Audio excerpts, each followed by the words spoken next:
সারা দেশব্যাপী আমরা দেশ গড়তে জুলাই পদযাত্রা কর্মসূচি নিয়েছি। সেই দেশ গড়তে জুলাই পদযাত্রা কর্মসূচির অংশ হিসেবে আজকে আমরা দিনাজপুর সদরে আপনাদের কাছে এসেছি। আপনারা যারা আজকে উপস্থিত হয়েছেন তাদেরকে আন্তরিকভাবে ধন্যবাদ এবং কৃতজ্ঞতা জানাচ্ছি। প্রিয় দিনাজপুরবাসী, আমরা জানি জুলাই গণ অভ্যুত্থানের 1 বছর হতে যাচ্ছে।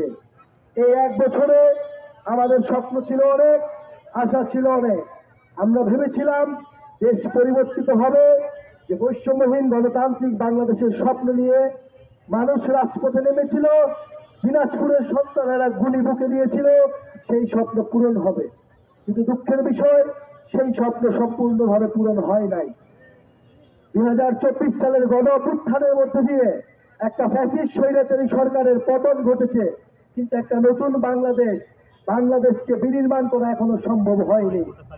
আমরা দেখতে পাচ্ছি যে সেই স্বৈরাচারী সরকারের, সেই ফ্যাসিস্ট সরকারের কাঠামোকে এখনো রেখে দেওয়ার চেষ্টা করছে। সেই আগের সিন্ডিকেট, সেই আগের দুর্নীতিবাজ, সেই আগের লুটেরাদের সেভ করার চেষ্টা করা হচ্ছে। প্রিয় বন্ধুগণ, আমরা বলতে চাই যে বাংলাদেশের মানুষ, বাংলাদেশের ছাত্র তরুণরা রাজপথে নেমে এসেছিল নতুন কাঠামোর জন্য, নতুন রাষ্ট্র, নতুন দেশের জন্য।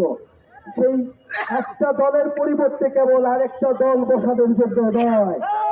প্রিয় দিনাজপুরবাসী, আমরা সেই 24-এর গণ অভ্যুত্থানের অসম্পূর্ণ কাজ সম্পূর্ণ করার জন্যই মাঠে নেমেছি। সেই ফ্যাসিবাদী কাঠামোর বিরোধ করে নতুন রাষ্ট্র কাঠামো, গণতন্ত্র এবং বৈষম্যহীন বাংলাদেশ নিশ্চিত করতেই আমাদের এই যাত্রা। প্রিয় দিনাজপুরবাসী, আমরা জানি দিনাজপুরের মাটি ইতিহাসের সাক্ষী। সেই ব্রিটিশ আমলের নীল বিদ্রোহ থেকে 2024-এর গণ অভ্যুত্থান আমরা দেখেছি বারবারই দিনাজপুরের মানুষ প্রতিরোধ গড়ে তুলেছিল। দিনাজপুরের কৃষকেরা সেই নীল বিদ্রোহে ব্রিটিশদের বিরুদ্ধে, জমিদারদের বিরুদ্ধে চলেছিল গ্রহের আগুন। এই দিনাজপুরের মাটি থেকেই স্বাধীনতা যুদ্ধের সময় পাকিস্তান হানাদার বাহিনীর বিরুদ্ধে লড়াই হয়েছিল। প্রিয় দিনাজপুরবাসী, আমরা আজকের এই অনুষ্ঠানে সেই দিনাজপুরের সংগ্রামী মানুষদেরকে স্মরণ করছি। দিনাজপুর আমরা জানি খাদ্যশস্যের জন্য দিনাজপুর অন্যতম গুরুত্বপূর্ণ। বাংলাদেশে এই উত্তরবঙ্গের অর্থনৈতিক এবং সাংস্কৃতিক রাজধানীকে বলা হয় এই দিনাজপুরকে। কিন্তু আমরা দেখি যে কৃষক যে ধান উৎপাদন করে, সেই কৃষক ধানের ন্যায্য মূল্য পায় না।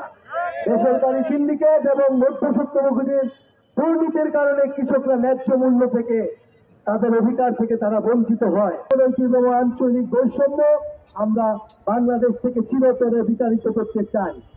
আপনাদের এলাকার সন্তান আব্দুল আহাদ এই দিনাজপুরের মাটিতে জাতীয় নাগরিক পার্টির জন্য কাজ করছে। উনি আপনাদের দিনাজপুরের অনেকগুলো সমস্যার কথা বলেছেন। সিটি কর্পোরেশনের প্রতিশ্রুতি বারবার দেওয়া হলেও তার বাস্তবায়ন হয়নি।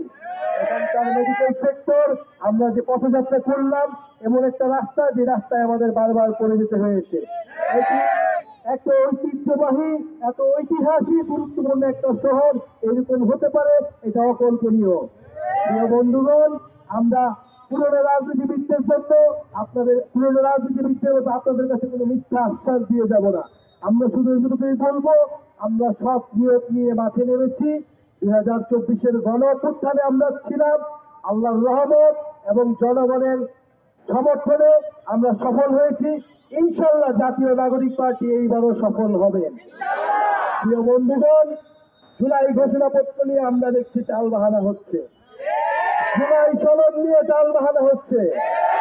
বলা হচ্ছে জুলাই ঘোষণাপত্রে নাকি কোনো সাংবিধানিক ভিত্তি থাকবে না। জুলাই ঘোষণাপত্র অবশ্যই সংবিধানে যুক্ত করতে হবে। এই জুলাই গণ অভ্যুত্থানে যারা অংশগ্রহণ করেছে, যারা শহীদ হয়েছে, তাদের মর্যাদা, তাদের স্বীকৃতি, যারা আহত হয়েছে, তাদের সকলের রাজনৈতিক নিরাপত্তার কথা থাকতে হবে এই জুলাই ঘোষণাপত্রে এবং বাংলাদেশের নতুন সংবিধানে। ইনশাআল্লাহ আমরা জাতীয় নাগরিক পার্টি আগামী 3রা আগস্ট শহীদ মিনারে এই জুলাই ঘোষণাপত্র সনদের দাবিতে আবারও গত বছরের মতো আবারও বিশাল জমায়েত হব এবং আমাদের প্রাপ্য আমরা এই অন্তর্বর্তী সরকার থেকে বুঝে নেব। ইনশাআল্লাহ দেখা হবে 3রা আগস্ট শহীদ মিনার। আগামীর বাংলাদেশ তরুণদের হাতেই হবে, জাতীয় নাগরিক পার্টির হাতেই হবে।